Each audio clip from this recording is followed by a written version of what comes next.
বেতন বাড়ানি, pay scale হয়নি। 11 বছর ধরে সরকারি কর্মচারীরা ক্ষুধার্ত। সবার আগে বাংলাদেশ কিন্তু কখনো বাস্তবায়ন করতে পারবেন না সরকারি কর্মচারীদের ক্ষুধার্ত রেখে। 11 বছর ধরে সরকারি কর্মচারীরা ক্ষুধার্ত।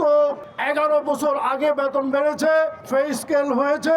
11 বছর ধরে বেতন বাড়ানি, পে স্কেল হয়নি। তাই আমরা আজকে এই শ্রমিকদের সাথে শ্রমিক দিবসে আমরা কেন এসেছি?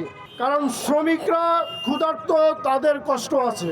তারা তাও এক পেশা থেকে আরেক পেশা যেতে পারে, কিন্তু এই শ্রমিকদের থেকেও বেশি অসহায় সরকারি কর্মচারীরা।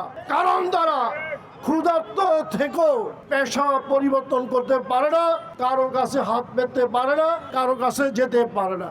আমি মাননীয় প্রধানমন্ত্রীকে একটু বলবো, গত 6 ফেব্রুয়ারি এই ঢাকা শহরে লক্ষ লক্ষ কর্মচারী বৈষম্যের নিয়ে, তাদের অধিকার নিয়ে রাস্তায় নেমেছে। মাননীয় প্রধানমন্ত্রী, আপনার সম্মানে কর্মচারীরা মাঠে নামতে চায় না এখনো।